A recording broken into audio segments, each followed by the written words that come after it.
Donc, c'est ça. On va vous présenter les résultats de la consultation. Donc, vraiment, ce que vous avez dit pour ceux et celles qui ont participé au sondage, mais aussi ce que vous avez dit lors des ateliers participatifs qui avaient eu lieu en novembre 2024.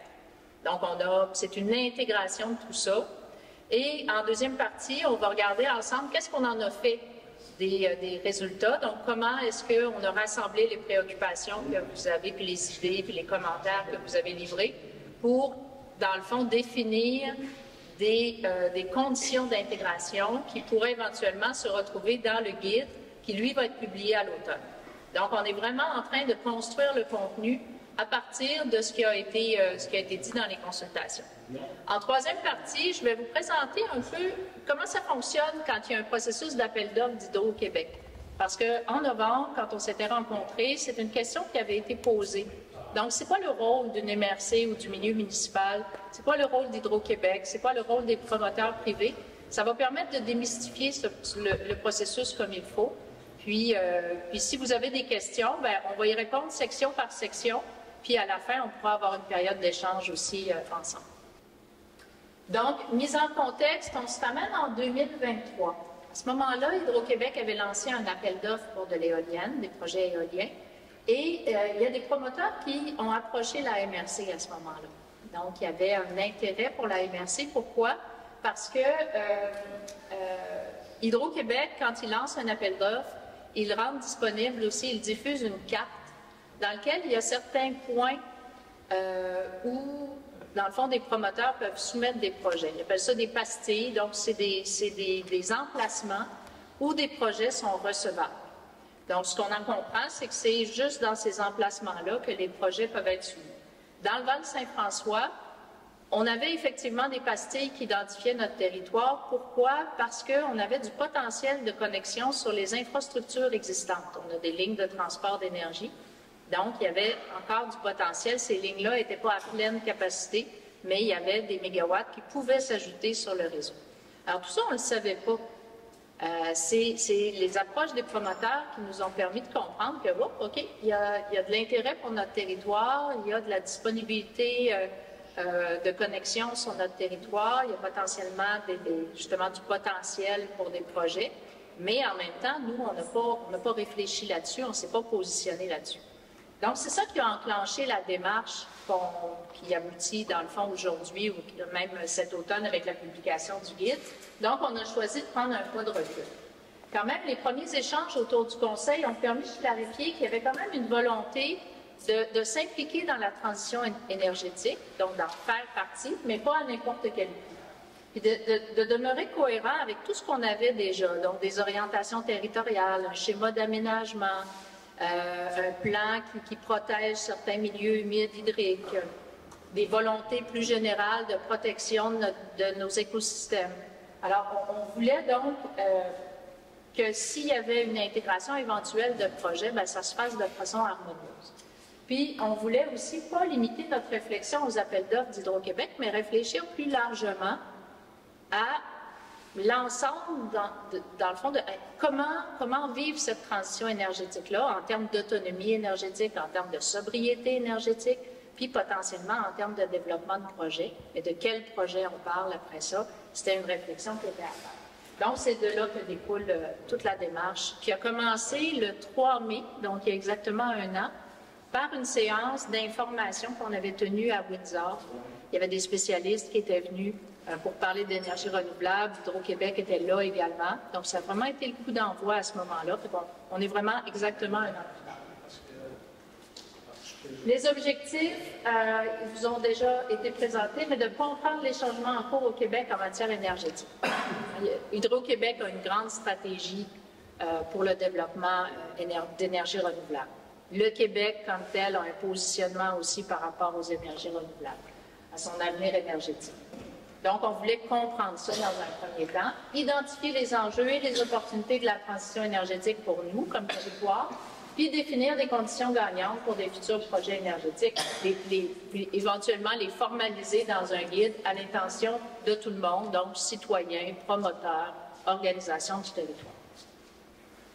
Puis pourquoi un guide, là? C'est justement pour que ça vienne formaliser des choses, que ce soit un objet concret, quelque chose qu'on peut partager, qu'on peut diffuser, qu'on peut éventuellement mettre à jour, et qui donne une information complète et je dirais parfaitement transparente à tous les acteurs.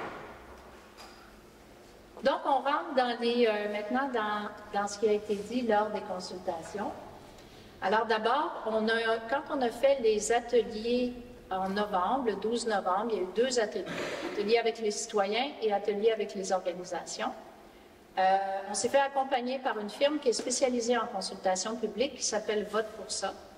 Donc, ça permettait à la fois de bénéficier de toute leur expérience sur les bonnes façons de faire en matière de consultation publique, mais aussi d'avoir un acteur neutre qui permettait d'ouvrir la discussion avec tout le monde. Alors, 2 ateliers participatifs et un sondage qui s'est tenu en ligne du 2 décembre au 24 janvier 2025.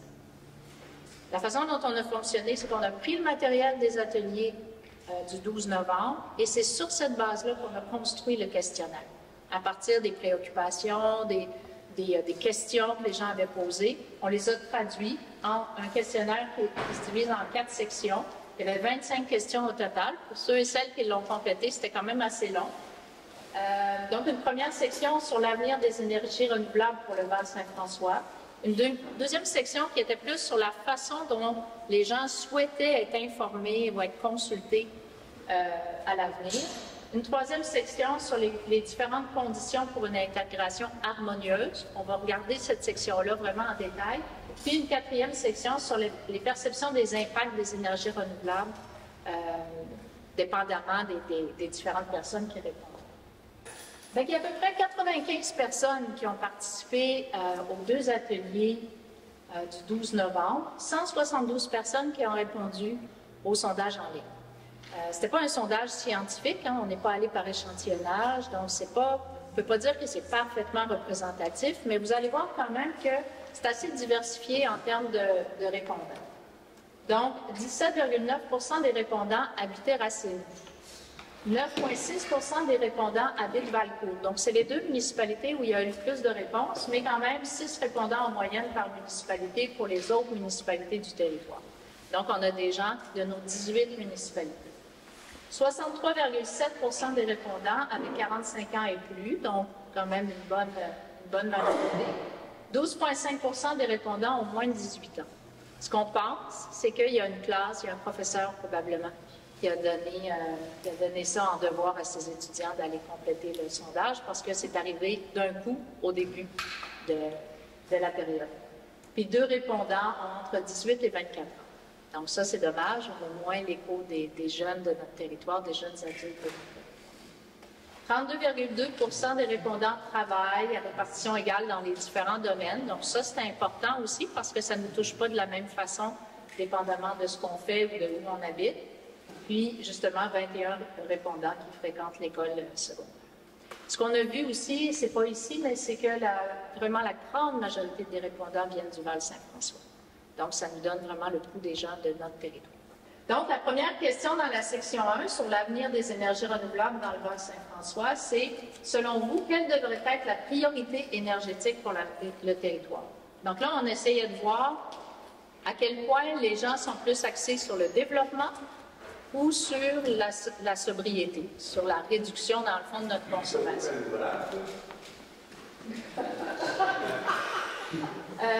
Puis à chaque fois, vous voyez dans les résultats, hein, tout à l'heure, on a eu 172 répondants globaux, mais selon les questions, les gens ne répondaient pas nécessairement à toutes les questions. Parfois parce que probablement ils se sentaient moins concernés. Donc ici, on a 157 répondants pour cette question. Donc, 68,8 % des répondants ont mentionné prioriser la sobriété énergétique. Donc, il y avait une échelle pour se positionner. Alors, les personnes qui se sont positionnées entre 1 et 5, donc plus vers la sobriété, c'est quand même 68,8 %. C'est une donnée qui est significative. Seulement 10 % des gens estiment que le développement de nouvelles sources d'énergie renouvelable devrait être la priorité. Puis le tout confirme un fort intérêt pour réduire la consommation et améliorer l'efficacité énergétique. La deuxième question dans cette section-là, c'est quel type d'énergie renouvelable seraient les plus adaptés pour le territoire du Val-Saint-François? Donc, la ligne du haut, là, donc celle qui s'en va le plus loin, c'est le solaire. Ensuite, la géothermie, la bioénergie, l'éolien, puis aucune source d'énergie. Alors, 172 répondants sur 172, tout le monde a répondu. Le solaire, avec 31,3 et la géothermie, 27,5 se distinguent comme des solutions perçues, en fait, qui sont adaptées et moins controversées, bénéficiant d'une plus grande acceptabilité. On voit quand même que ce type d'énergie-là, il y a d'ailleurs un projet de géothermie qui se développe à l'école de l'Odyssée, donc on est déjà dans ces projets-là. Et seulement 18,1 des gens appuient l'éolien ou d'appui pour l'éolien, ce qui confirme une opposition quand même locale, notamment en raison de sensibilité locale aux impacts visuels et environnementaux. 4,4 des répondants estiment qu'aucune énergie n'est adaptée, montrant une ouverture générale envers les énergies renouvelables. Montrant une ouverture, non, plutôt une non-ouverture, je m'excuse. Mais donc, c'est ça. On voit alors que c'est pas uniforme. Il y a des types d'énergie renouvelable qui sont plus, peut-être plus acceptables ou en tout cas moins sensibles. Quand on parle d'éolien, bien quand même, c'est significatif aussi. Les gens ont des préoccupations par rapport à ce type d'énergie et évidemment d'infrastructure. Ensuite, quel rôle la MRC devrait jouer en lien avec les énergies renouvelables sur son territoire? Alors ici, 171 répondants, donc vraiment presque tout le monde. Une majorité de répondants, à 57,3, favorise un rôle d'encadrement pour la MRC. Donc, s'attendent à ce que la MRC exerce un rôle de vigilance, de suivi, suggérant une attente claire de régulation stricte et d'ajustement des outils réglementaires pour garantir le bon déroulement des projets. Ensuite, 28,1 des répondants soutiennent que la MRC devrait être directement impliquée dans le développement du projet, en partenariat avec des entreprises, qui témoignent d'une ouverture à un rôle plus interventionniste et stratégique de la MRC, un rôle de partenaire. Et les répondants ayant choisi autre souhaitent que la MRC priorise la protection des territoires naturels et agricoles et privilégie des initiatives locales et collaboratives.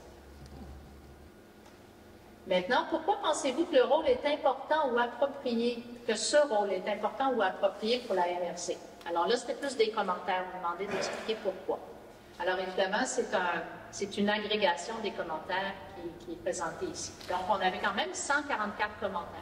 D'ailleurs, les gens ont été généreux. Donc, les réponses reflètent une forte attente pour que la MRC joue un rôle d'encadrement actif et transparent, axé sur la protection de l'environnement, l'écoute des citoyens et le développement de projets adaptés et respectueux du territoire. Donc, il y a le rôle d'encadrement, mais il y a aussi un rôle de vigie par rapport à la cohérence, par rapport à des valeurs communes dans le territoire, des orientations qui sont déjà là en matière de protection de l'environnement. Donc, ce n'est pas juste la vigie sur des projets, c'est la vigie, je dirais, sur les principes qui sont chers aux citoyens, aux personnes du Val-Saint-François. La préservation des paysages, des terres agricoles et de la qualité de vie des citoyens est au cœur des préoccupations, tandis que les projets à grande échelle, comme les éoliennes, suscitent des critiques pour leurs nuisances visuelles, sonores et environnementales. Enfin, les répondants expriment une méfiance envers les entreprises privées. Donc, il y a une perception que les entreprises privées vont prioriser leurs profits au détriment du bien commun, puis insistent donc sur l'importance d'une gouvernance locale indépendante, qui est capable de garantir que les projets sont cohérents et sont bénéfiques pour la communauté. Ensuite, on passe à la section 3. Je vous avais dit tout à l'heure, la section 2, c'était plus une section qui demandait comment vous voudriez être informé. Ce qui est ressorti, c'est qu'on avait plusieurs propositions. Vous aviez à vous positionner par rapport à différentes formes de communication. Bien, ce qui était plus la participation à des... en même temps, vous êtes ici présents ce matin, là, mais les gens nous disaient surtout qu'ils souhaitaient qu'il y ait de l'information disponible. Moins de participer à des choses, mais plus d'avoir de l'information disponible, accessible. Donc, dans quelle mesure chacun des éléments suivants est important pour vous, advenant qu'un projet d'énergie renouvelable se développe dans notre communauté? Il y a une note ici, c'est que l'analyse, elle a été réalisée en prenant compte uniquement les répondants qui ont jugé que les conditions étaient très importantes ou importantes. C'est-à-dire que pour ceux pour qui ça n'avait pas d'importance, c'était moins pertinent de regarder comment ça les affectait. Donc, il y a eu quand même une certaine épuration pour vraiment se concentrer sur les gens pour qui c'était significatif. Et c'est comme ça qu'on a analysé les infos. Alors, les 6 dimensions qui étaient analysées, c'est la santé et la qualité de vie, l'aspect réglementaire, l'aspect économique, la consultation et le suivi, l'aspect environnemental et l'implantation et la durabilité des infrastructures. Alors, c'était 6 thèmes sur lesquels les gens étaient questionnés. On va voir pour chacun qu'est-ce que ça donne comme résultat. Alors, le premier, donc, les conditions reliées à la santé et à la qualité de vie. Alors, comme je vous dis, on a fait l'analyse en indiquant, dans le fond, en faisant ressortir les gens ou les réponses pour lesquelles il y avait une préoccupation très forte ou forte. Alors, qu'est-ce que ça donne? Ça veut dire que d'abord, dans la première colonne, vous avez pour l'ensemble des répondants. C'est quoi la tendance pour tous les répondants au sondage? 172. Ensuite, pour les personnes qui priorisent la sobriété énergétique, qui nous ont dit, c'est vraiment ça qu'on veut, c'est ça qui est le plus important pour nous. Donc là, on tombe à 108 personnes. On voit quand même que ça préoccupe beaucoup de monde, la sobriété énergétique. Donc, pour les personnes qui priorisent la sobriété énergétique, comment les choses se positionnent? Je reviendrai à la colonne de gauche. Et quand on dit, pour les gens qui ont la perception d'être très touchés, ben là, on tombe à un nombre de 43. Ça veut dire que sur 172 personnes, il y en a 108 qui priorisent la sobriété énergétique et il y en a 43 qui ont la perception d'être très touchés par cette question-là. Alors, vous avez donc l'information pour l'ensemble et après ça par préoccupation. Alors, dans les conditions reliées à la santé et à la qualité de vie, on avait 4 thèmes, 4 éléments qu'on voulait sonder. Donc, l'impact sur la santé humaine, l'équité intergénérationnelle, l'équité sociale et la cohésion communautaire. C'était les 4 thèmes sur lesquels les gens se prononçaient. Ce qu'on voit, c'est que l'impact sur la santé humaine, c'est ce qui préoccupe le plus les gens. L'ensemble des répondants, 172, sont préoccupés à 71,5% par les impacts sur la santé humaine. Les personnes qui priorisent la sobriété énergétique sont préoccupées par ce thème-là à 79,6%. Et les gens qui ont la perception d'être très touchés, 90,7%. Donc, on voit que, dépendamment des préoccupations particulières des gens, l'impact sur la santé humaine est un facteur encore plus important. Est-ce que vous avez des questions de compréhension sur la méthodologie de présentation? Parce qu'après ça, on va les regarder comme ça, c'est clair? Parfait. Donc, à chaque fois, on a mis en gras l'impact ou l'élément qui était le plus préoccupant. Donc, ici, vraiment, impact sur la santé humaine pour les questions reliées à la santé et à la qualité de vie. Ensuite, on a regardé les conditions de consultation et de suivi. Alors ici, il y avait encore 4 thèmes qui étaient regardés. L'accès à une information fiable, la prévisibilité et la transparence du processus, la supervision indépendante des conditions d'intégration et les mécanismes de suivi et d'évaluation. Alors, on voit encore une fois qu'on a un total de 171 répondants qui se sont prononcés sur cette question de la consultation et du suivi. 107 qui se disaient fortement préoccupés par la sobriété énergétique et 42 qui avaient la perception d'être très touchés par cet enjeu-là. Donc, c'est la question de la prévisibilité, de la transparence du processus qui est ressortie le plus fortement. Puis on voit que cette préoccupation-là, elle augmente dépendamment, encore là, comment on se sent concerné par le sujet. Donc, 71,9% pour tous les répondants. Cette question-là, elle les préoccupe. 76,6% pour ceux qui priorisent la sobriété énergétique. Puis, dans le cas des personnes qui sont fortement touchées, ben, c'est égal avec la question de l'accès à une information fiable. Donc, ces deux éléments-là préoccupent également 83,3% des gens qui perçoivent être très touchés par la question des énergies renouvelables. Ensuite, les conditions réglementaires. Là, 170 répondants au total, 106 pour la sobriété énergétique et 41 pour les personnes, 41 répondants pour les personnes qui ont le sentiment d'être très touchées. C'est la responsabilité sociale qui ressort de manière la plus forte, donc responsabilité sociale et légale des promoteurs. Le deuxième point, c'était des études indépendantes des impacts. Troisième, mécanismes locaux d'information et de contrôle. Et le quatrième, cohérence avec les orientations existantes. Chaque fois, je vous parle du principal, là, mais ça ne veut pas dire que les autres ne sont pas importants. Donc, c'est pour ça qu'on vous met aussi toutes les lignes. Donc, 77,1% des répondants généraux, là, pour l'ensemble des répondants, sont préoccupés par cette question-là, puis ça monte à 90,2% pour les personnes qui ont le sentiment d'être très touchées. Pour les conditions environnementales, alors on voulait évaluer de manière particulière, il y avait 5 éléments dans ce cas-ci qui vous étaient proposés. Gestion des rejets et des déchets. Pollution lumineuse et sonore, deuxième élément. Restauration des sites. Impact sur la biodiversité et les écosystèmes. Et contribution à la transition énergétique. Donc là, on voit que les préoccupations sont plus égales. Hein. Il y a quand même, vous voyez là, que les lignes, elles se suivent, elles arrivent presque au même niveau. Donc, dans la gestion des rejets et des déchets, c'est l'élément le plus préoccupant pour 76,6% des répondants globaux. Pour ceux qui priorisent la sobriété énergétique, à 84,1%, c'est l'élément le plus préoccupant.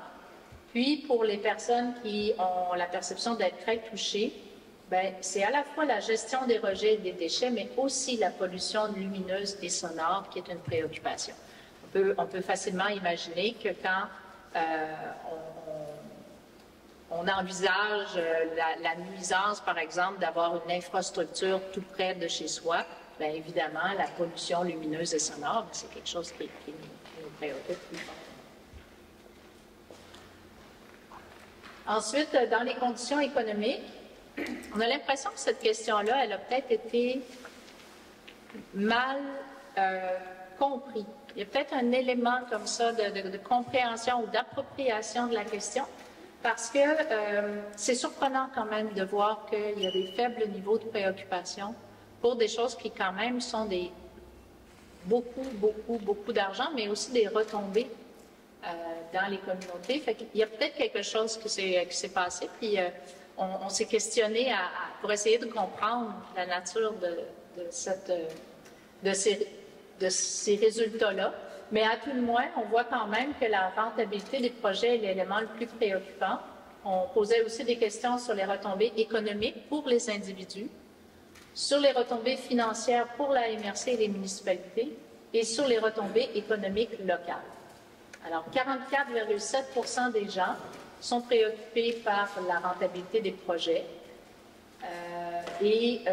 Pour ceux qui se préoccupent de sobriété énergétique, c'est 43% et 51,2% pour ceux qui se sentent très touchés. Ensuite, conditions d'implantation et de durabilité des infrastructures, qui était, je pense, le dernier thème qu'on explorait. Donc, dans ce cas-là, on avait cinq sujets: la fiabilité et la durabilité des infrastructures, la localisation des infrastructures, la compatibilité des usages du territoire, donc des différents usages d'un même territoire, l'intégration dans le paysage et la connexion au réseau commun, donc dans le fond, à la connexion avec les infrastructures qui sont déjà existantes. Alors, dans ce cas-là, 170 répondants, On voit qu'encore là, c'est assez... ça se suit, hein, il n'y a pas de grosses différences dépendamment des thèmes. Et donc, 65,9% des répondants globaux sont préoccupés par la faisabilité, la durabilité des infrastructures. Ça tombe à 72 pour les gens qui se préoccupent de sobriété énergétique et 73,2% pour les gens qui se sentent très touchés. Donc maintenant, on rentre dans la section 4. On a presque fini avec les résultats. On va pouvoir en discuter après, prendre une période de questions et de discussion. Donc, il y avait une question ici qui était posée. Parmi les types d'énergie renouvelable suivants, lequel pourrait avoir un impact direct sur notre vie? Donc, comment ça vient nous toucher? Vous voyez que le premier, c'est l'éolien, bioénergie, solaire, géothermie et aucune.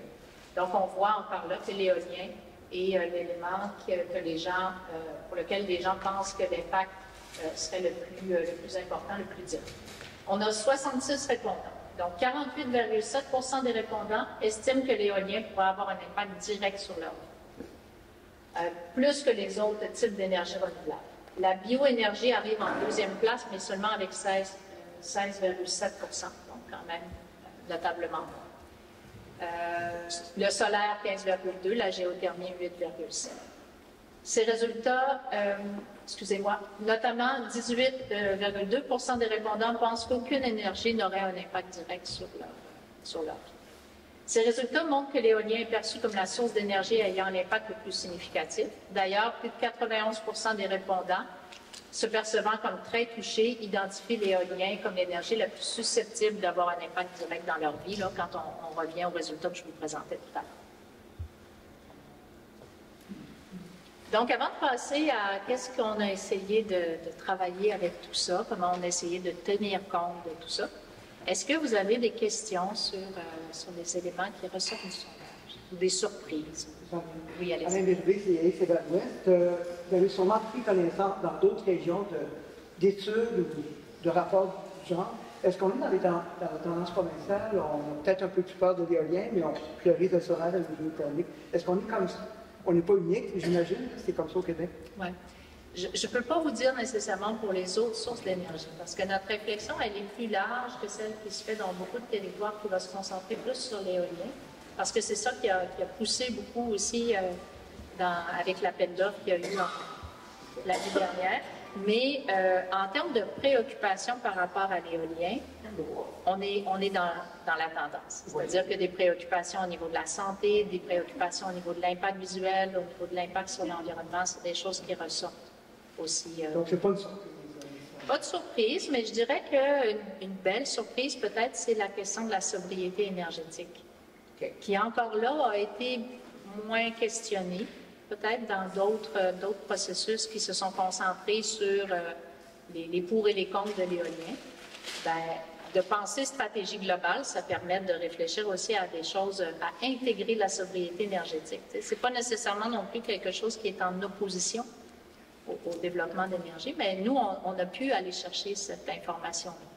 Alors, est-ce que ce serait la même chose dans les autres territoires? Je ne peux pas vous répondre, mais c'est des choses que notre approche peut-être plus large a permis de faire ressortir.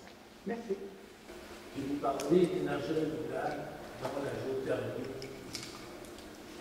J'essaie de comprendre un peu dans quel contexte le Québec vient intervenir.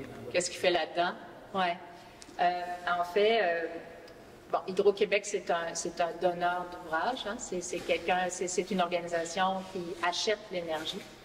Donc, ce qui nous a mis en mouvement, comme je disais d'entrée de jeu, c'est que Hydro-Québec a lancé un appel d'offres et c'est ça qui a amené des promoteurs éoliens, dans ce cas-là, à nous approcher pour voir l'intérêt du territoire à être partenaire de projet. Parce que dans sa stratégie, Hydro-Québec, puis ça c'est relativement nouveau, c'est qu'elle privilégie des partenariats avec les communautés. Donc on pourrait dire des partenariats publics-privés pour le développement de projets énergétiques, de l'énergie qu'elle achète ensuite et qu'elle l'intègre à son réseau. Donc ça, on parle de projets d'envergure, évidemment. Ce n'est pas des petits projets. Mais quand on a voulu amorcer cette démarche-là, on s'est dit, il ne faut pas juste réfléchir en réaction ou en positionnement par rapport à Hydro-Québec. Il faut réfléchir plus large parce qu'il y a peut-être des plus petits projets, notamment des projets de géothermie, qui pourraient être intéressants pour notre communauté, mais qui ne sont pas de la vente d'énergie à Hydro-Québec, qui seraient pour desservir nos besoins. Parce qu'on peut développer des petits projets pour servir nos propres besoins. Alors, c'est là où Hydro-Québec vient se placer là-dedans. Puis Hydro-Québec a toute une stratégie axée sur les énergies renouvelables où ils veulent développer la capacité énergétique du Québec. Donc, développer des nouveaux projets parce qu'ils pensent que toute la filière batterie, la transition énergétique ou la décarbonation, disons, elle va faire augmenter le besoin d'énergie. Alors, si vous voulez voir justement cette stratégie énergétique d'Hydro, ils étaient venus il y a 1 an la présenter dans le Val-Saint-François, puis on a mis leur présentation sur le site de la MRC. Fait que c'est distinct, mais en même temps, ça pousse les territoires à se positionner parce qu'on se fait approcher par des promoteurs. Est-ce que ça répond bien à votre question? Non? Non, non? Ah, je suis déçue. Ben, allez-y. Je parlais avec qui suit ces affaires. Ouais. Je comprends votre position, mais j'essaie de comprendre un peu. On parle de géothermie, on parle de biomasse, on parle d'éolien, on parle de solaire, tout ça, mais j'essaie de comprendre encore qu'est-ce qu'Hydro-Québec vient faire dans votre choix. Ben, c'est au Québec, on se le cache pas, c'est 60% de coût d'énergie, c'est le chauffage. Ouais. Okay. C'est louable, la géothermie, ça n'a rien à voir avec le Québec. Non, non, c'est sûr. Je vous dis, je ne vois pas qu'est-ce que Hydro-Québec vient faire dans notre recherche, mettons, globale. C'est parce que... L'énergie qui vont convenir à ceux qui vivent ici. Ouais. C'est parce que ça fait partie du portrait. Oui, allez-y. Allez-y. Bon, on peut pas Hydro-Québec.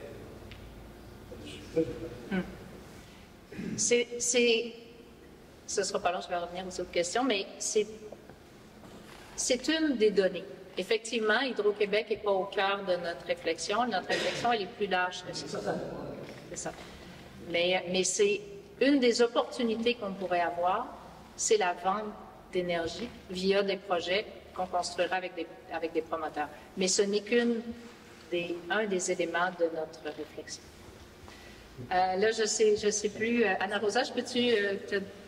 Monsieur Avignon. Monsieur Avignon, ensuite Madame, je vous reviens. Oui, Pierre Avignon, comité citoyen à Bernard. Merci pour la consultation. Moi, je pense qu'Hydro-Québec, au contraire, on est là parce qu'il y a Hydro-Québec qui a mis la pression sur la production énergétique. Donc, je pense que c'est tout à fait normal qu'on parle d'Hydro-Québec. Et je pense que c'est au cœur du sujet.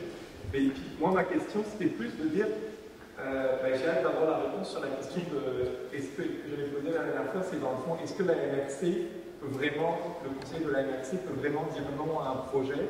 C'est là que la dernière fois, c'était laissé qui n'était pas si clair. Mais mon autre question, c'est par rapport aux autres sources d'énergie.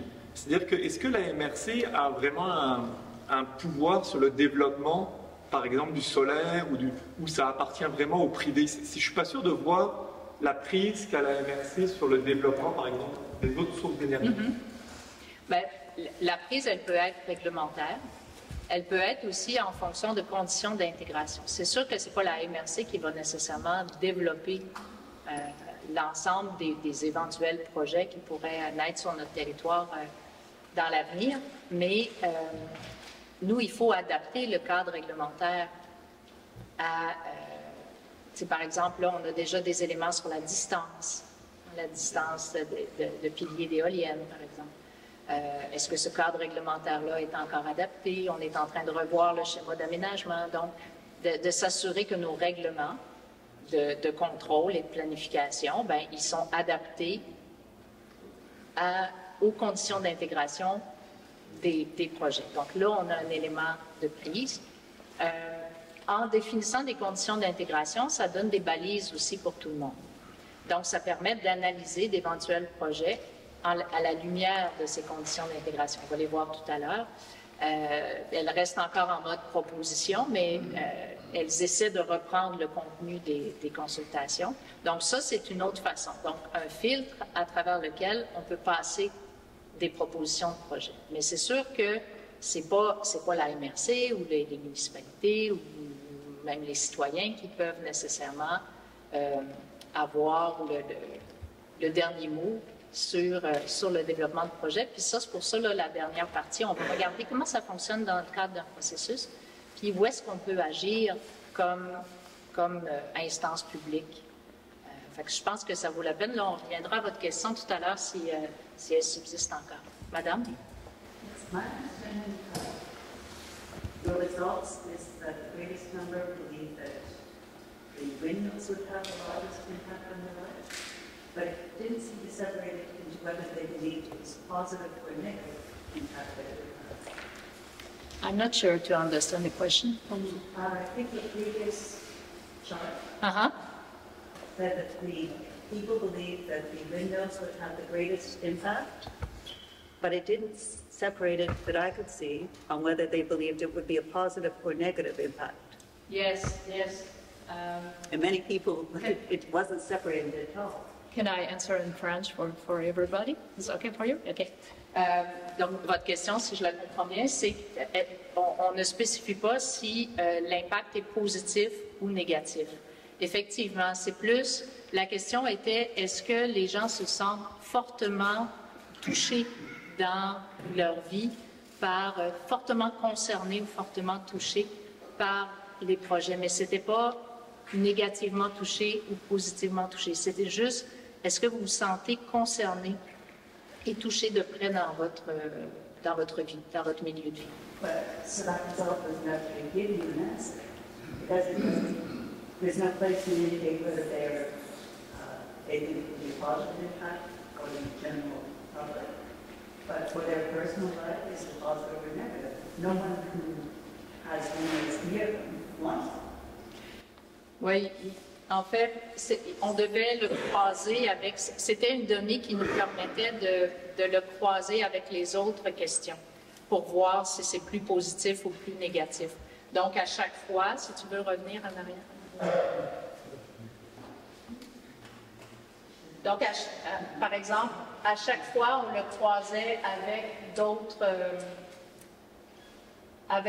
données pour voir si c'était, pouvoir apprécier si c'était plus positif ou plus négatif. Comme par exemple, ici, la rentabilité des projets, bien, ceux qui ont l'impression d'être très touchés, ils sont plus préoccupés par cette question-là. Mais c'était pas est-ce que c'est négatif ou c'est positif, c'était toujours pour croiser avec d'autres éléments. Donc, ça ne permet pas de dire, comme votre question, là, ça ne permet pas de dire si les gens sentent que ça va les affecter négativement ou positivement.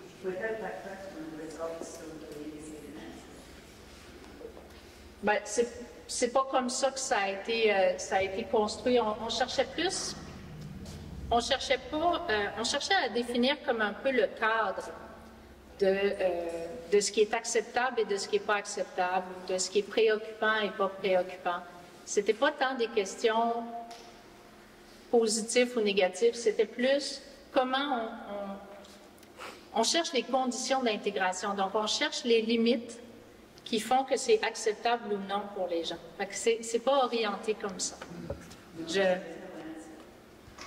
So the answer is not. It's not possible to have an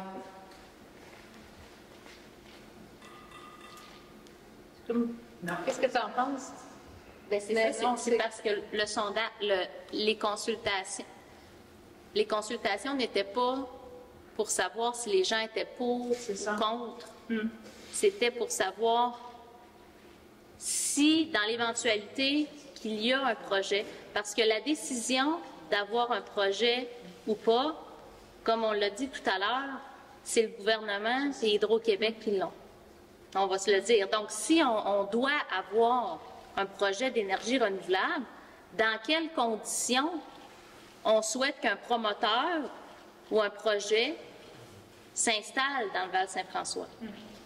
Fait que c'est dans ce sens-là. As someone who was approached by one of these same companies that was in that stage to put up a window on their farm, and when we looked at the details, they were going to take, they said they wanted 1 or 2 acres for it, but it would have actually taken 50 acres in the fine print.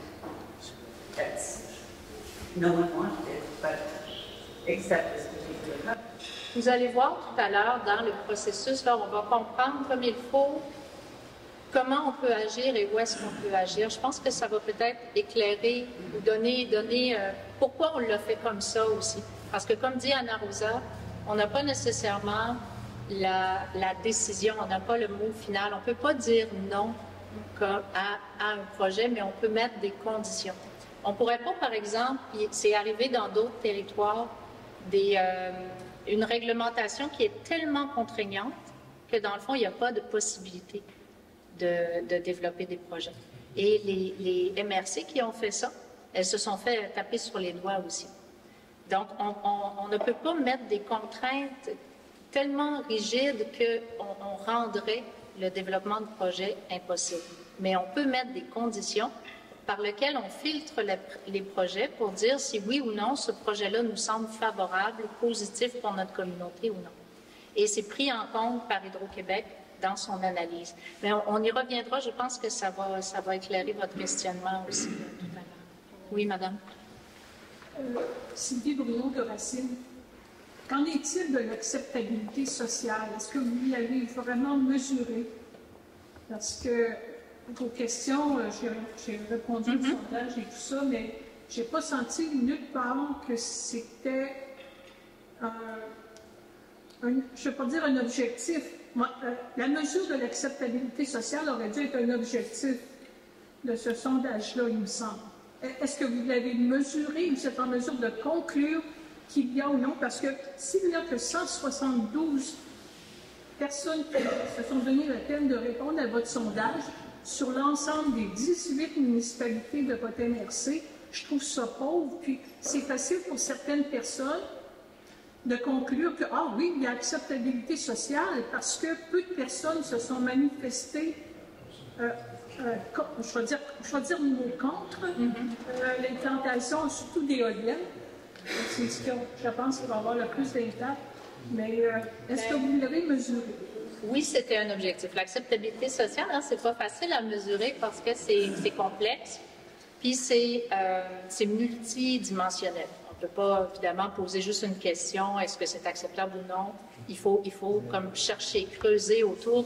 Donc, c'était effectivement un objectif de venir, à travers des thèmes, des différentes questions, de venir creuser différentes choses pour, comme j'expliquais tout à l'heure, essayer de voir c'est quoi la balise qui fait que c'est acceptable ou que c'est pas acceptable. Donc, mais c'était évidemment une préoccupation d'aller chercher d'aller explorer différentes dimensions pour voir là où les gens sont préoccupés et là où ils le sont moins. Alors, elle a été mesurée de toutes les façons. C'est pour ça aussi qu'on est allé chercher une firme spécialisée dans ces questions d'acceptabilité, parce que c'est eux qui ont construit le questionnaire et pour justement qu'on soit capable d'explorer les différentes dimensions de l'acceptabilité. Par exemple, l'acceptabilité sociale, elle peut, quand on est préoccupé par les questions environnementales, puis comment je pourrais vous...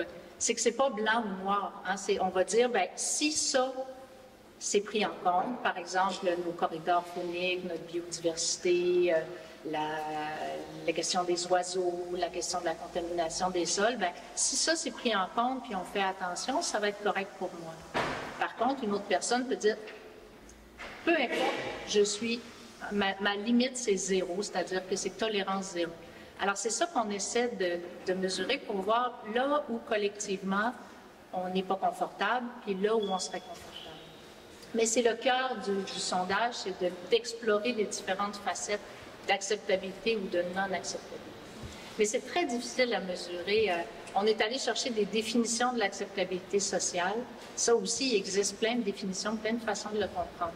Mais oui, on avait le souci, justement, de pouvoir la mesurer de différentes façons. Ouais. Puis par rapport à la représentativité, c'est pour ça que je vous disais au début, c'est très important, c'est pas un sondage scientifique. Dans le fond, on a fait de la promotion, hein, on s'est assuré que le sondage soit visible. On l'a étiré aussi parce qu'on s'est dit peut-être que les gens, durant le temps des fêtes, finalement, il y avait d'autres choses en tête que répondre à notre sondage. Donc, on l'a prolongé jusqu'à la fin janvier.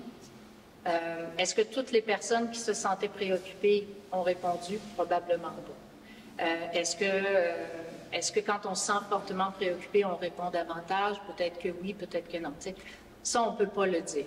Mais nous, de notre côté, on a vraiment essayé qu'il soit le plus visible possible parce qu'on voulait avoir le pouls le plus riche possible aussi de la diversité de notre territoire. Mais c'est pas parfait. On aurait aimé avoir un nombre plus élevé, mais 172, c'est quand même, selon on vote pour ça, là, la firme, il me disait, ben, c'est un bon nombre. Des fois, ça répond moins que ça. Mais c'est ça, c'est pas parfait. Ça s'additionne aussi aux ateliers qu'on oui. fait. Oui. Parce que le sondage, en fait, il part à la base des ateliers qu'on a fait, de ce qui est ressorti des discussions, des préoccupations, de ce que les gens ont nommé pendant les ateliers. C'est ça un peu qu'on est allé valider, qu'on est allé consulter au niveau du sondage. Donc, c'est un tout qui est pris en considération dans l'objectif au bout de la démarche qui est d'élaborer, d'avoir un guide pour le territoire. Parce que c'est ça, comme on dit, hein, au niveau de la MRC, l'organisation administrative du territoire peut régir, peut encadrer, mais on a des limitations. C'est ça, on doit quand même travailler. Tu sais, c'est le gouvernement, puis qui va en bout de ligne avoir une décision finale, mais nous, en tant que territoire, on a cette opportunité-là de dire voici nos conditions à un promoteur, puis le promoteur, il va pouvoir présenter. Vous allez le voir tout à l'heure, comme Geneviève a dit, on a présenté aussi un petit peu la démarche. Mais lorsqu'un promoteur dépose auprès d'Hydro-Québec, bien, il doit avoir l'appui ou pas d'une communauté. Puis ensuite de ça, bien, c'est Hydro qui va prendre la décision. Mais nous, en tant que territoire, on va être en mesure de dire, bien, voici nos conditions. Donc, Madame, de l'appui de la communauté, est-ce que ça sous-entend que le promoteur aurait approché des propriétaires qui se sont montrés favorables à l'implantation d'éoliennes? C'est là qui regardent le potentiel avant de... C'est d'implantation là, de ces éoliennes. Parce que il y a des gens à qui j'ai parlé, on a posé la question à notre maire, si un propriétaire n'en veut pas sur sa propriété, c'est non, il n'y en a pas. Est-ce que c'est vrai, ça, cette prétention-là, que si le propriétaire refuse d'avoir une éolienne sur ses terres, il n'y en a pas? Ouais. C'est tout à fait vrai. Et c'est une condition de faisabilité aussi. Si, par exemple, sur un territoire, les gens ne veulent pas, refusent qu'il y ait des piliers d'éoliennes sur leur terrain, bien, ça rend le projet impossible ou beaucoup plus complexe parce que les promoteurs doivent trouver des endroits pour implanter des piliers d'éoliennes. Alors oui, ça, c'est une décision individuelle. Il n'y a personne qui est obligé d'accueillir une structure sur son terrain. C'est pour ça aussi qu'il y a un système de compensation, là, un système de redevance pour dédommager les gens qui acceptent. Mais c'est, oui, quand on parle de communauté, c'est plus, notre positionnement collectif avec, dans le fond, les balises qu'on donne à d'éventuels promoteurs. Les projets, on parle beaucoup d'éoliennes, hein, mais Hydro-Québec, semble-t-il, devrait arriver avec un appel d'offres solaire avant, dans le courant de l'année 2025. Donc, je pense aussi que, surtout pour les territoires du sud du Québec, il y a une certaine diversification dans la stratégie d'Hydro. Donc, ils ne misent pas seulement sur l'éolien, mais en bonne partie sur l'éolien. Alors, on ne connaît pas encore les paramètres de l'appel d'offres qui s'en vient, mais il ne faut pas penser seulement solaire, même du côté d'Hydro, parce que je pense qu'ils vont embarquer, les échos que j'ai, c'est qu'ils vont embarquer de manière plus intensive dans le solaire là, aussi. Il ne faut pas penser rien et Non, c'est ça, c'est ça. C'est pour ça l'importance de réfléchir plus large aussi pour nous, c'est qu'il n'y a pas juste ça, puis vous posiez la question tout à l'heure par rapport à qu'est-ce que Hydro fait là-dedans. Bien, notre réflexion est vraiment plus large, je pense qu'elle est importante. Qu'est-ce qu'on fait avec les énergies renouvelables dans les prochaines années? Oui, mais Mme Giasson, c'est qu'on vient toujours à la même chose aussi. Je comprends votre prétention par rapport au Québec, je supporte ça aussi à 100%. Mais la réalité, quand on fait une présentation d'énergie, si on veut parler d'énergie, tant mieux. Aujourd'hui, on parle de renouvelables. Mais notre réalité ici au Québec, là, Mme Giasson, c'est que dans certains cas, c'est 30 % ça sert à faire vos toasts le matin avec votre café puis chauffer votre eau chaude. Mais 70 % ça sert pour chauffer votre loyer. Hydro-Québec, je suis d'accord qu'ils peuvent fournir 30 % pour chauffer votre loyer, mais là où les énergies renouvelables pourraient prendre toute la place, c'est dans la portion qui n'est pas électrique. Le gros problème qu'Hydro-Québec fait face aujourd'hui, c'est qu'en été, ils consomment, ils produisent 30 % de ce qu'ils sont capables de produire, puis en hiver, ils sont obligés de demander d'arrêter de chauffer parce qu'ils n'ont pas assez d'électricité. Allons au vrai problème. Tu sais, il ne faut pas non plus dire que c'est Hydro-Québec qui gère le vent. C'est pas Hydro-Québec qui gère le vent, c'est la température qui gère le vent. Hydro-Québec. Bon, il faut chauffer. Il chauffe au bois, il y a le chauffe électrique. Il y en a qui chauffent à la géothermie. Ça, c'est déjà une grosse avancée. Mais ça n'a rien à voir. C'est ça que j'essaie de... Dans ma position, si on veut, Hydro-Québec a son rôle de souteneur, si on veut, de producteur, de vendeur d'électricité. Mais c'est pas juste ça qu'on a besoin. Si je prends les autres que vous connaissez de la ville Montréal, une grande partie du centre-ville n'est même pas chauffée à l'électricité. C'est tout chauffé au gaz naturel. Il n'y a rien à voir avec... C'est pour ça que je vous dis que ça s'applique ici aussi. Ah ouais, puis, quand vous parlez d'énergie, quand je regarde, si vous posez des questions, j'ai vu votre sondage. C'est un peu, excusez-moi le terme vraiment pas légal, c'est un peu tendancieux de mélanger le chauffage avec l'électricité. Ça n'a rien à voir. Ici, oui, on est chanceux pour chauffer l'électricité. Le chauffage n'a rien à voir avec l'électricité. Il peut être effectivement d'autres sources, comme vous dites. C'est la réalité. Oui, Daniel. Après ça, on va continuer. Si j'ai bien compris, les promoteurs vont présenter des projets. Et je pense que actuellement, au Québec, il va se passer un projet sur quoi qui serait présenté. La réception sociale, comme vous avez dit tantôt, l'acceptation sociale fait partie de ce qu'Hydro-Québec pourrait dire non à un projet. Ouais. C'est-à-dire, s'il y avait à choisir un sur trois, deux de l'acceptation sociale de mon sport, il va lui dire, on n'y va pas là. On ne va plus là-dedans, ça ne nous tente pas. C'est pas mal ça, Jordan. Oui, tout à fait. Mais tu sais, comment est-ce que je ne suis pas dans les souliers ou dans la grille d'analyse d'Hydro-Québec, évidemment. Donc, je vous dis ce que j'ai entendu du président d'Hydro-Québec quand il avait fait une tournée dans la région, puis ce qu'on me dit du processus de sélection. Donc, je ne m'en porte pas garante, mais c'est quand même une information importante. Donc, oui, effectivement, un projet qui n'aurait pas l'acceptabilité sociale dans une communauté serait évalué moins positivement. Comment ça se pondère par rapport aux autres critères? Quels sont l'ensemble des autres critères? Évidemment qu'il y a des critères sûrement économiques, des critères de faisabilité, de productivité. Mais oui, c'est un élément pris en compte. Puis je pense que l'expérience du dernier appel d'offres a été une source d'apprentissage aussi pour Hydro-Québec. Entre autres, je sais qu'ils vont allonger la période pendant laquelle les projets peuvent être déposés. À partir du moment où l'appel d'offres est lancé jusqu'au dépôt des projets, la dernière fois, c'était 6 mois. Alors, 6 mois pour réagir, comprendre dans une communauté, se positionner, c'est développer un partenariat s'il y en a un, c'est vraiment pas évident. Donc là, ils allongeraient cette période-là de quelques mois de plus. Fait que, entre autres, ce genre d'adaptation-là. Mais oui, c'est exactement comme tu dis. Je vous propose qu'on continue, histoire de ne pas vous garder. Tantôt? Tu y vas? C'est ça, Hydro, au départ, il a priorisé l'éolien.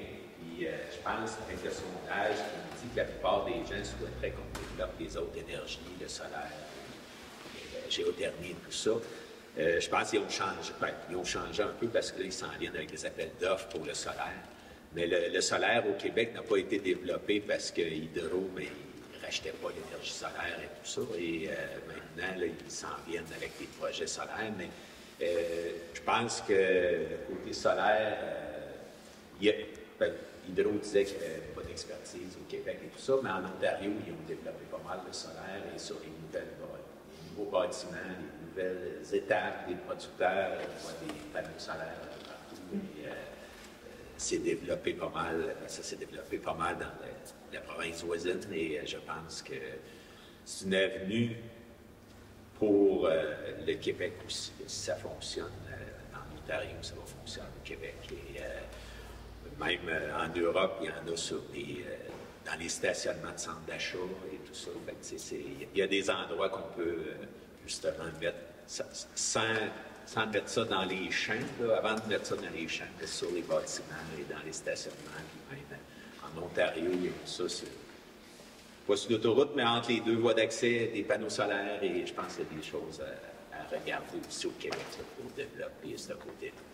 Puis du côté géothermie aussi, là, il y a beaucoup quoi faire aussi. Donc, on continue. La prochaine section, c'est, dans le fond, en faisant l'analyse des résultats, il y a un certain nombre d'éléments clés qui se dégagent. Là, on parle de conditions d'intégration.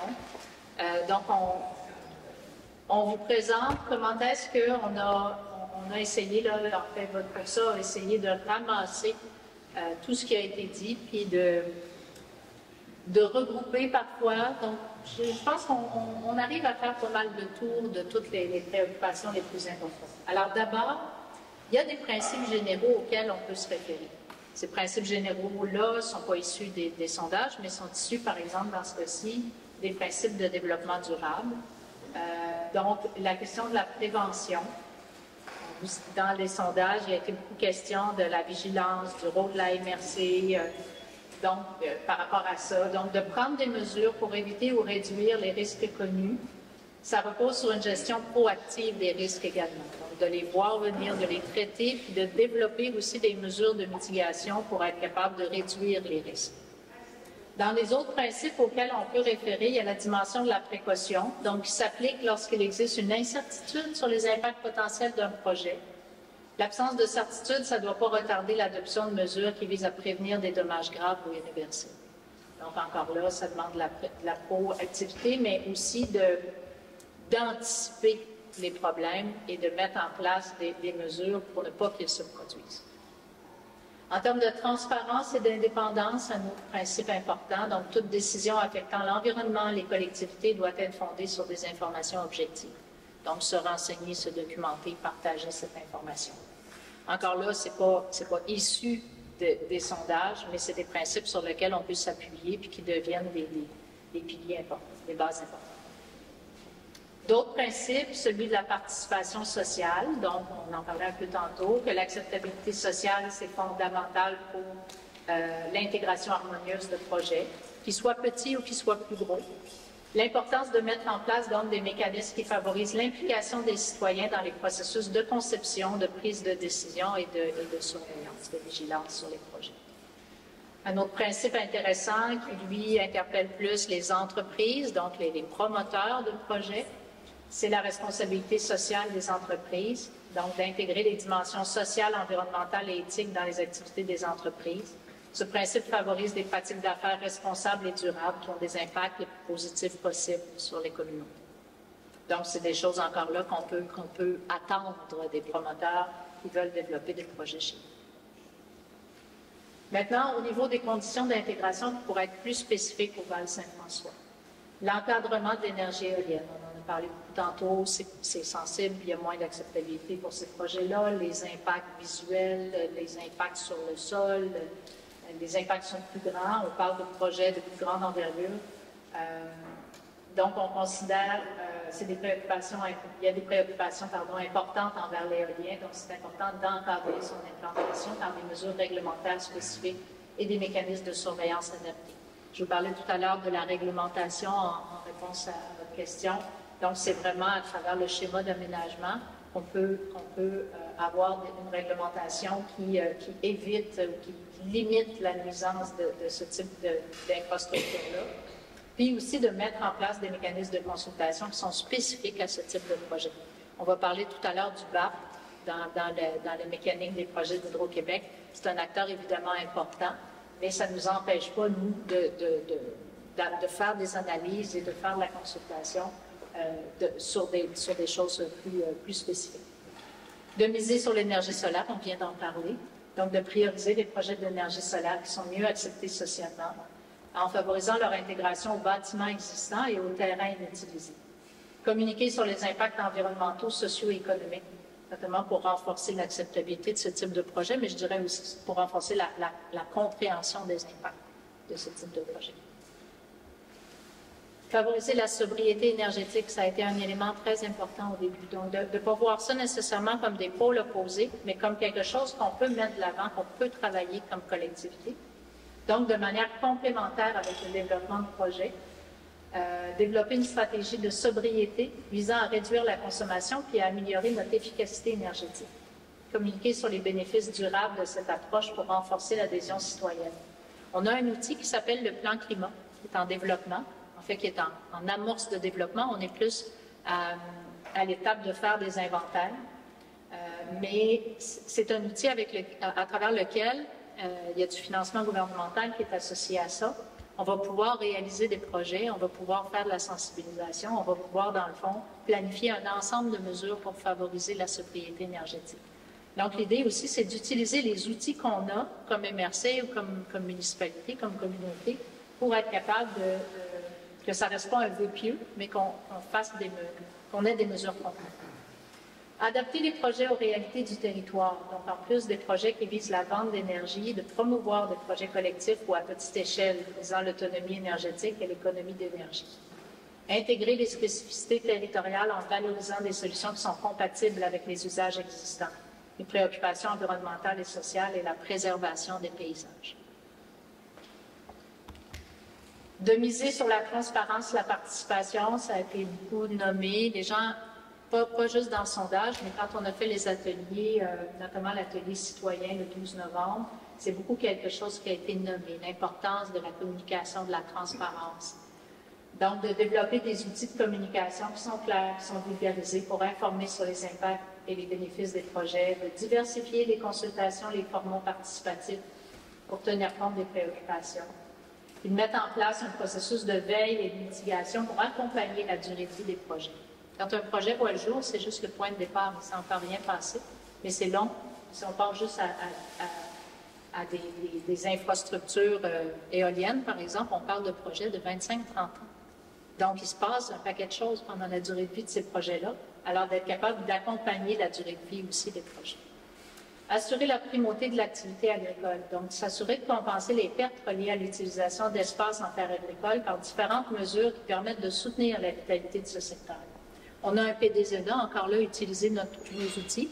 On a du financement du ministère de l'Agriculture, du MAPAC, pour être capable de financer des actions qui permettraient de soutenir la vitalité du secteur agricole. On a aussi de l'aide aux entreprises à travers nos développements Val-Saint-François. Donc, encore là, on mobilise nos ressources pour être capable de s'assurer qu'on ne perd rien au niveau de ce secteur qui est tellement important pour le Val-Saint-François. Puis, il pourrait être également possible de créer un fonds dédié à travers des profits d'éventuels projets. Ça pourrait être intéressant, donc, en particulier pour compenser les potentiels. Tu as expliqué le point de PDZA pour les gens? Oui, c'est un plan de développement de la zone agricole. Donc, c'est un cadre, c'est une planification qui est demandée au territoire par le ministère de l'Agriculture et il y a un ensemble de projets, un ensemble d'actions. Le PDZA qu'on a dans le Val-Saint-François vient d'être renouvelé. Donc, il y a eu tout un processus consultatif, participatif pour élaborer le plan. Alors, c'est notre outil pour être capable de stimuler, justement, développer la vitalité de notre secteur agricole. Comment ça se passe quand il y a un appel d'offres hydro? Parce que je pense que ça va répondre, ça va venir aussi permettre de bien comprendre où est-ce qu'on se positionne, nous, là-dedans, et qu'est-ce qu'on peut faire comme milieu municipal. Je peux bien commencer. Oui. Peut-être souligner aux gens qu'il n'y a pas eu d'appel d'offres depuis combien de temps? Parce que, depuis 2023. 2023, il n'y a pas eu d'appel d'offres, que ce soit au niveau solaire ou au niveau éolien. Non. En fait, je pense qu'actuellement, Hydro-Québec en a plein les bras avec les gros projets qui se développent plus dans l'Est et le Nord du Québec. Donc, des projets vraiment de grosse envergure. Donc, non, il n'y a pas eu d'appel d'offres. On ne s'attend pas, selon les infos que j'ai, à ce qu'il y ait un appel d'offres éolien avant 2026. Donc, ça nous donne le temps aussi de peaufiner notre... Puis, je vous parlais du solaire tantôt, on l'attendait pour à peu près maintenant, mais à ma connaissance, il n'est pas encore sorti. Je sais qu'Hydro modifiait les paramètres aussi jusqu'à tout dernièrement. Donc, comment ça se passe alors quand Hydro-Québec lance un appel d'offres? Donc, dans l'appel d'offres, il y a un ensemble de considérations qui sont établies, le volume d'énergie, des exigences, des spécifications qui sont données aux promoteurs par rapport au type de projet. Je vous parlais tout à l'heure des pastilles, du système de pastilles, donc on ne sait pas.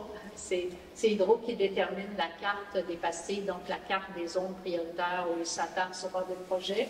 Les conditions d'éligibilité pour les promoteurs également. Donc, c'est vraiment appel d'offres d'Hydro-Québec. Ensuite, ce sont les promoteurs qui se mettent en action. En fait, ils sont déjà en action à surveiller tous les signes d'Hydro-Québec qu'ils peuvent capter. Mais donc, à partir du moment où l'appel d'offres est lancé, là, c'est le montage des projets, la recherche de partenaires. Donc, c'est à cette étape-là qu'ils nous avaient approchés en 2023. Donc, négociation et définition des termes de conditions avec le ou les partenaires, le milieu municipal, les communautés autochtones. Hydro-Québec favorise des partenariats avec les communautés autochtones. Et il y a éventuellement signature d'ententes de partenariat ou à tout le moins volonté des partenaires, des promoteurs de faire signer des ententes de partenariat. Parce que pour eux, c'est une condition qui leur permet de continuer les étapes. Choix des sites, on est à l'étape 3, choix des sites potentiels et travaux exploratoires par les promoteurs. Donc, des analyses de faisabilité. Le vent notamment. Il doit y avoir des tests de vent pendant au moins 12 mois pour voir si, sur un cycle de toute une année, il y a une stabilité, une quantité suffisante de vent. Et ça, il y a des tours de vent qui sont installés actuellement dans le Val Saint-François. Je ne connais pas les lieux exacts, mais je pense que des promoteurs en ont installé. Et je vous dirais, c'est normal et préalable, dans le sens que sans test de vent, ils ne sont pas capables d'évaluer la faisabilité réelle des projets. Ils doivent aussi évaluer les accès au réseau, donc où ils peuvent se connecter. Ils doivent évaluer par rapport à la réglementation existante, par rapport au territoire, à la géographie du territoire, s'il y a effectivement des possibilités d'installer un ensemble d'éoliennes. Tout ça, c'est des études préliminaires. Donc, ils font de la cartographie.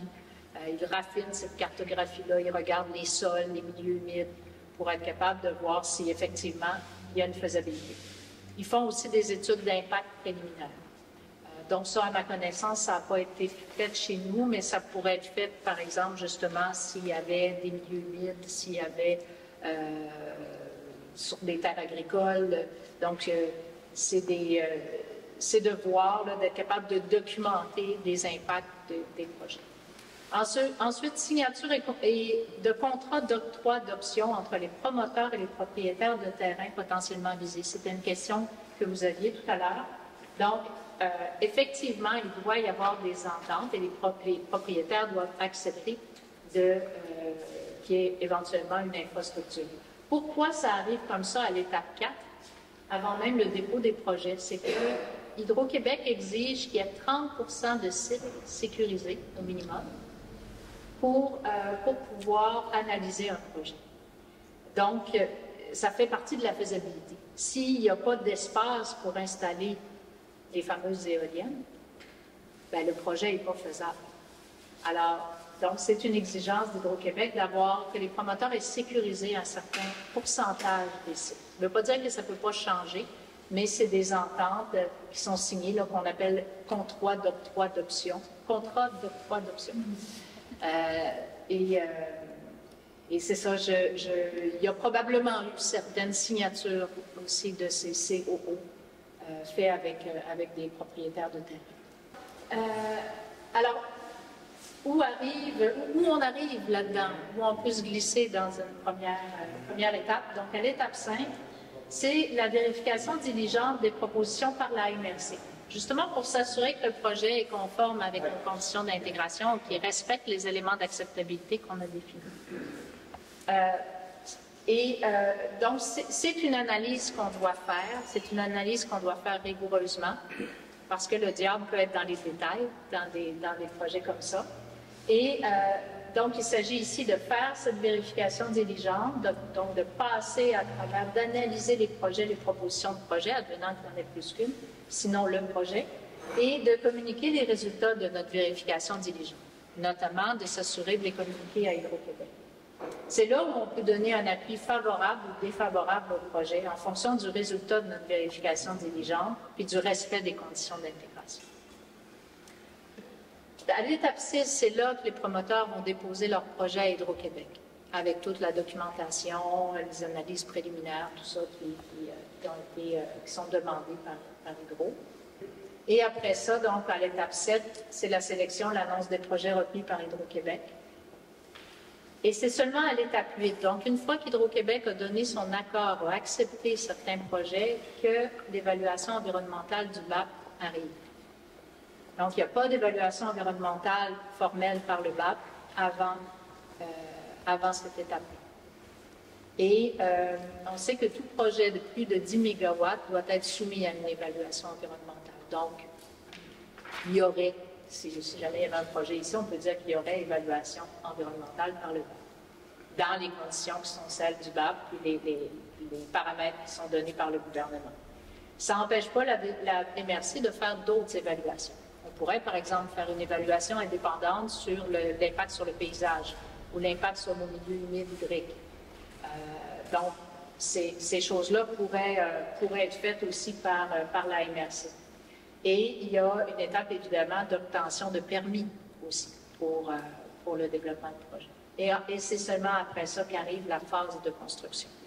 Donc, l'étape du bureau d'audience publique sur l'environnement est évidemment préalable. Je reviens à vous, monsieur. Vous aviez... Oui, ça a été d'avant. Une première question. Est-ce que les contrats d'octroi d'options sont publics ou pas? Dans le sens que ça peut vraiment donner beaucoup d'indications sur qu'est-ce qui se passe sur le territoire? Non, ils ne sont pas publics. Ils sont signés entre le promoteur et un propriétaire privé. S'ils étaient signés avec une entité publique, ils devraient l'être, mais dans ce cas-ci, là, c'est c'est privé comme Mes questions, allez-y. L'autre question que j'ai, c'est justement sur la réglementation de la MRC. C'est quoi actuellement la distance? Est-ce que c'est déjà encadré la distance par rapport aux propriétés du voisinage? Et est-ce qu'il y aurait une marge de manœuvre pour la modifier, cette distance? Oui. Je vais laisser notre spécialiste répondre. Oui, il y a déjà une distance établie à la réglementation entre une éolienne et une habitation qui est de 500 mètres. C'est des distances qui avaient été établies en 2007. Donc, si on évidemment, on va être dans un travail de révision de la réglementation dans un prochain mois, année. Donc, on va regarder s'il y a une possibilité d'augmenter les distances à la réglementation.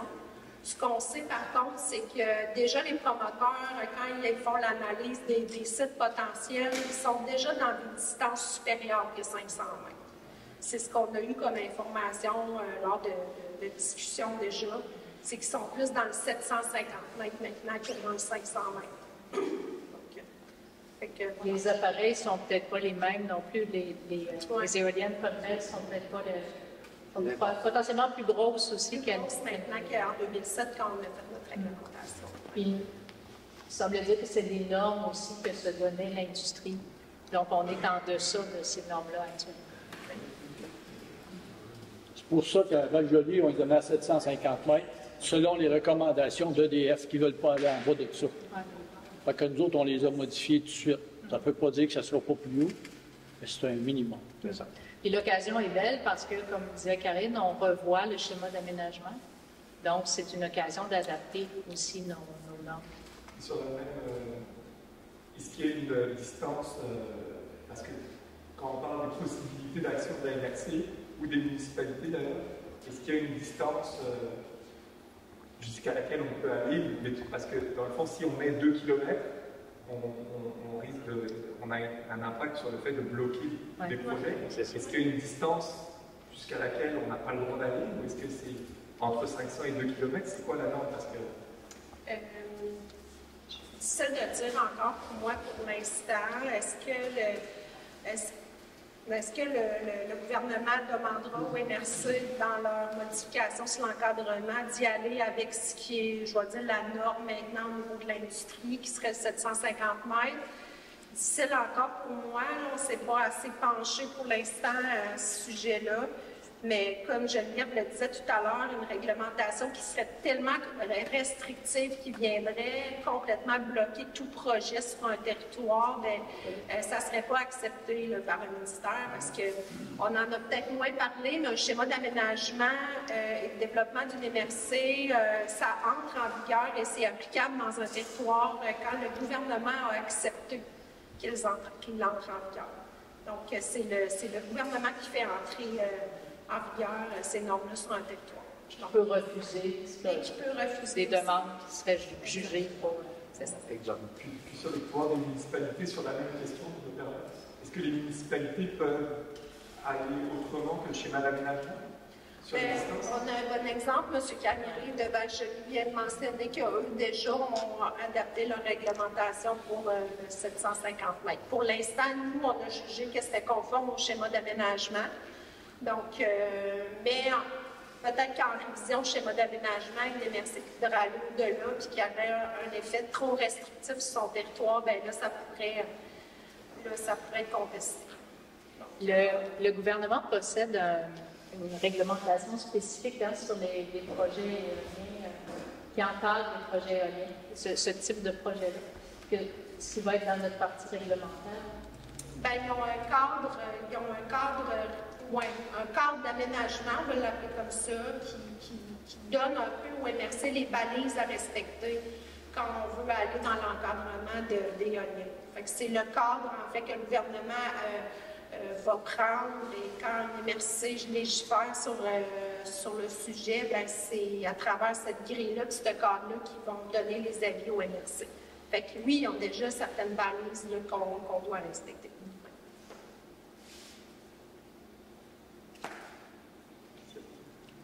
Une autre question.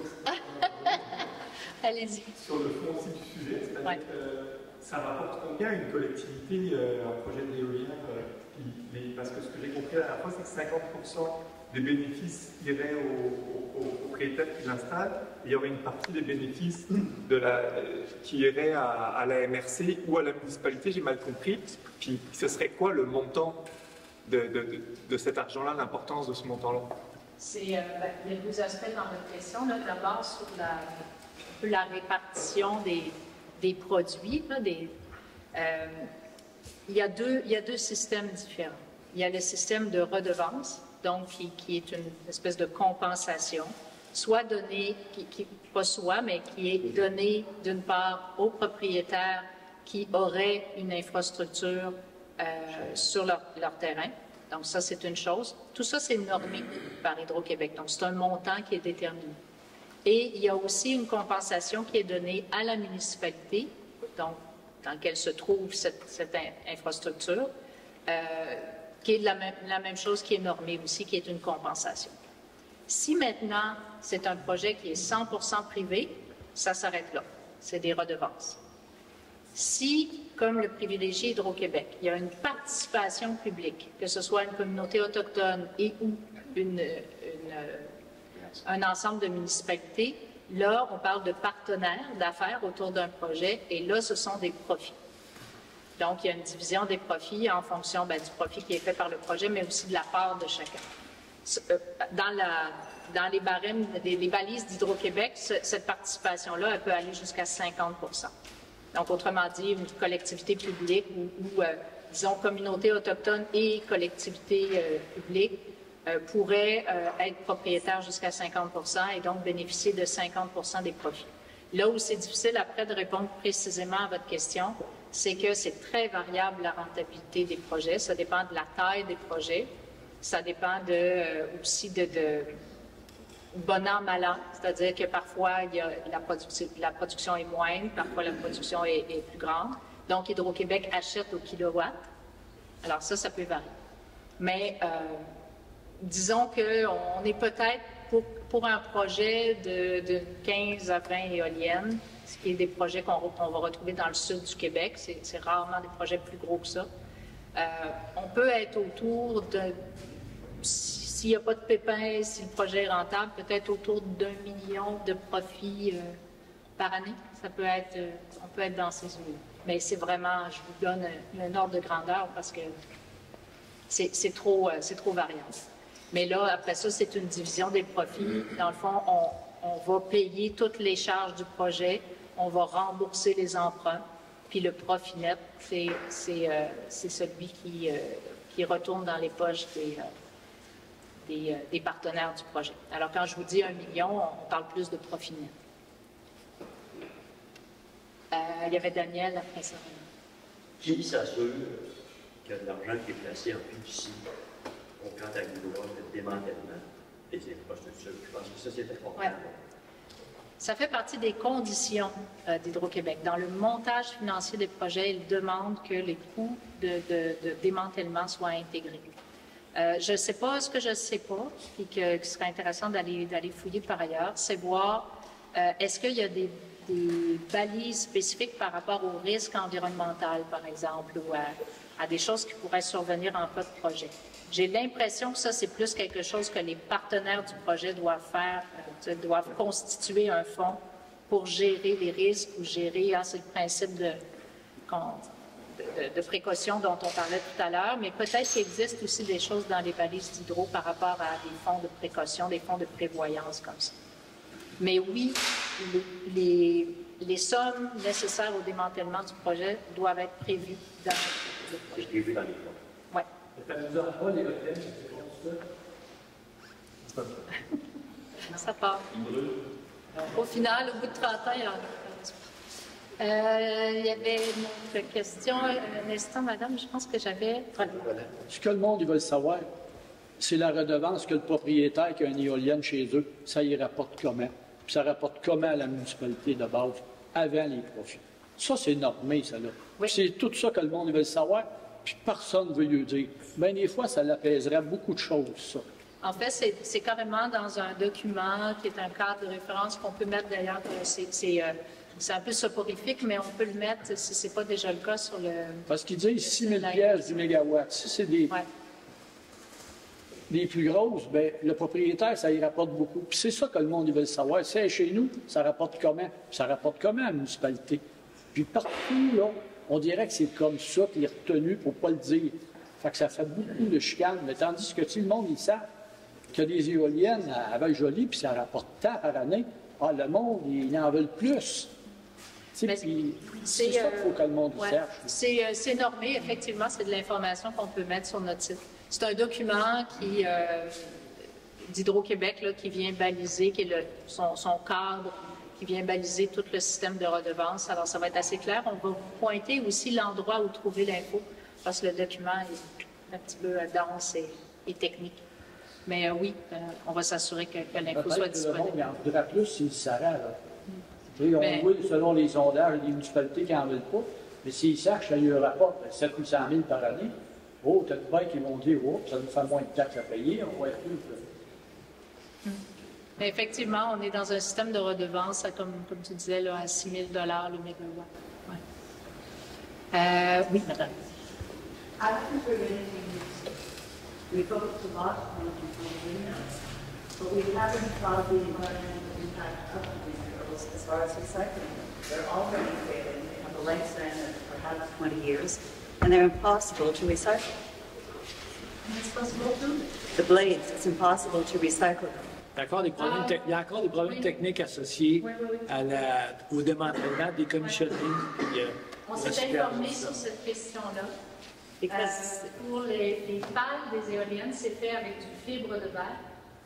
Et le fibre de verre est pas actuellement recyclable, mais il semble qu'il y a des projets, ce qu'on nous a dit, c'est qu'il y avait des projets en cours, de la recherche et développement en cours pour trouver des débouchés, parce que c'est c'est une des grosses... en plus des pales, bien souvent, il faut les changer en cours de vie du projet. But it's already a problem with recycling. Yep. The expenses and they break. It's tiles do break, and then what happens? They go flying off somewhere, you never know when that's going to happen. And there is a problem with recycling. I don't know that it truly should be considered green energy because of the problems that it creates itself. Yes. C'est ça. J'imagine, en fait, qu'avec le développement, va aussi se développer des débouchés, justement, puis des façons de recycler ces matériaux-là. Mais pour l'instant, lui, c'est une problématique. Mais on a posé spécifiquement la question parce que c'est une préoccupation qu'on avait aussi. Pour que ce soit, comme vous dites, vraiment renouvelable ou écologique, encore faut-il qu'on soit capable de faire quelque chose avec les matériaux. Mais c'est ça. Ce qu'on nous a dit, c'est qu'il y avait de la recherche-développement là-dessus. Donc ça aussi, vous avez pointé ça dans votre site, vous avez informé les mains que la recherche qui se fait dans le recyclage. J'avoue que j'oserais pas trop le porter. C'est que nous, on travaille avec l'Union des municipalités du Québec, qui est beaucoup en lien avec le gouvernement puis avec Hydro-Québec. C'est une source d'information importante sur est-ce qu'il y a des appels d'offres qui s'en viennent? Donc, c'est eux là, qui nous disaient qu'il y avait effectivement des efforts. Il semble que ce soit une préoccupation qui est beaucoup nommée par le milieu municipal d'avoir des débouchés de réemploi des éoliennes, mais c'est ça, j'oserais pas me porter garante de cette information. Oui? Oui? Dernière petite intervention. Je pense que l'enjeu vraiment c'est le voisinage, parce qu'on se rend compte que les gens, dans le fond, n'ont pas de pouvoir. Ça reste que si on voulait vraiment les empêcher, ce serait au niveau du gouvernement et de la réglementation nationale. Je pense que là où on a du pouvoir local et que les gens vont être très très sensibles, c'est les voisins immédiats. Puis moi j'encouragerais la MRC, le 750 mètres, peut-être qu'on pourrait l'étirer jusqu'au bout, que ce soit la bordure du terrain et pas la maison, parce que la maison, c'est une chose, mais la bordure du terrain, c'est autre chose. Les gens, ils peuvent vouloir profiter de leur terrain et leur maison est peut-être loin de la bordure du terrain. Puis, je comprends que ça peut être refusé, mais à la limite, au moins, les citoyens vont être du bord de la MRC ou des municipalités. Même s'ils se font rejeter après, le blâme, il va être à rejeter sur le gouvernement et pas sur la municipalité et la MRC. Donc, moi, je vous encouragerais à aller chercher le maximum, même peut-être mettre à 1 kilomètre de la bordure du terrain, et non pas des maisons, parce que ça fait vraiment une énorme différence pour les gens. Je pense que les gens qui vont être touchés, et ils ne sont pas là aujourd'hui, mais si ça arrive, ils vont être vraiment furieux, puis je les comprends s'il y a une éolienne qui pousse devant eux. Et l'autre affaire que moi j'amènerais, je pense qui est possible au niveau municipal, c'est que le partage des biens, si jamais ça arrive, il y a une part qui aille au voisinage. Parce que dans le fond, c'est ça que les gens se sentent sans doute, vont se révolter, c'est les gens proches qui à la fois ont une pollution visuelle et n'ont aucun gain financier. Et moi je trouve que les gens qui sont proches devraient avoir un gain financier en plus d'être protégés, même si dans l'idéal, sans doute pour eux, ça ne devrait pas arriver. Mais je pense qu'il y a quelque chose à faire. Rien n'empêche une municipalité de reverser, de faire un règlement qui reverse une partie de l'argent aux voisins immédiats du propriétaire qui a développé l'éolien. C'est une préoccupation que certains de nos maires ont soulevée dans les discussions qu'on a eues. C'est sûr qu'on va explorer toute la marge de manœuvre qu'on a. Comme je vous disais, là, comme Karine disait tout à l'heure, on a la chance d'être en révision de schéma. Le gouvernement aussi a renouvelé toutes ses orientations en matière d'aménagement et de développement du territoire. Donc, il y a probablement des choses sur lesquelles on peut s'appuyer mieux maintenant qu'avant. Puis, par rapport à l'utilisation des retombées, bien, effectivement, il y a un paquet d'autres décisions à prendre en arrière de ça, mais il y a un paquet de possibilités qui peuvent être explorées. qui vont pouvoir l'être localement, qui vont pouvoir l'être aussi au niveau de l'ensemble de la MRC. Mais c'est ça, ça donne effectivement des possibilités après ça, soit de compenser, soit de faire des projets qui ont une portée positive pour l'ensemble de la collectivité. Il y a un paquet de choses qui vont être à réfléchir s'il y a projet, mais peut-être même en amont. De soulever la préoccupation maintenant, c'est tout à fait pertinent.